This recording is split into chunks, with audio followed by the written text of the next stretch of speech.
ఇక్కడ ఏది గూడా క్లీన్ చేసి ఇవ్వరనమాట. సీ ఫుడ్ అయితే మనమే క్లీన్ చేసుకోవాలి ఇంటికొచ్చేసి.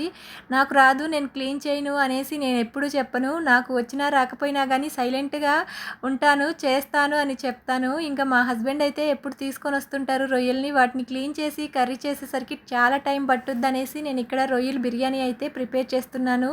ఈజీగా అయిపోతుంది కదా అనేసి ఫస్ట్ అయితే రొయ్యల్ని నీట్‌గా క్లీన్ చేసుకొని అందులో పచ్చిమిర్చి, అల్లం వెల్లుల్లి పేస్ట్ యాడ్ చేసుకొని నీట్‌గా కలిపేశాను. కలిపేసి హాఫ్ అన్ అవర్ ముందు పక్కన పెట్టుకున్నాననమాట. పక్కన పెట్టుకున్న తర్వాత ఇందులో ఆయిల్ యాడ్ చేసి టమాటో, ఆనియను అలాగే నా దగ్గరున్న కొన్ని స్పైసెస్, బిర్యానీ మసాలా ఇవన్నీ గూడా యాడ్ చేసుకున్నాను. యాడ్ చేసి రొయ్యలను గూడా యాడ్ చేశాను.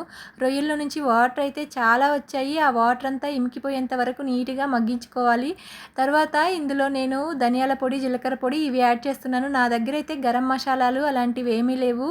ఇంట్లోనే ప్రిపేర్ చేసుకున్న ధనియాల పొడి ఇవి మాత్రమే యాడ్ చేస్తూ ఉంటాను. ఇలా మసాలా అంతా పట్టిన తర్వాత కొంచెం సేపు మగ్గిన తర్వాత బాస్మతి రైస్ అయితే యాడ్ చేస్తున్నాను. ఇవి హాఫ్ అన్ అవర్ ముందుగానే నానబెట్టుకుంటాను. బాస్మతి రైస్ అనే కాదు, మామూలు రైస్ అయినా నేను ముందుగానే నానబెట్టుకుంటాను. నానబెట్టిన తర్వాత ఈ రైస్ కొంచెము ఆ వాటర్ అంతా ఇంకిపోయేంత వరకు కొంచెం సేపు మగ్గిస్తాను. తర్వాత ఇవి బాస్మతి రైస్ కొంచెం పాతవి కాబట్టి నేను వాటర్ తక్కువగానే యాడ్ చేస్తున్నాను. యాడ్ చేసుకొని ఇంకా ఇప్పుడు రైస్‌కి సరిపడా సాల్ట్ కూడా యాడ్ చేశాను. యాడ్ చేసిన తర్వాత బిర్యానీ అయితే సూపర్‌గా ఉందంట ఈరోజు. థ్యాంక్ యూ సో మచ్ అండి.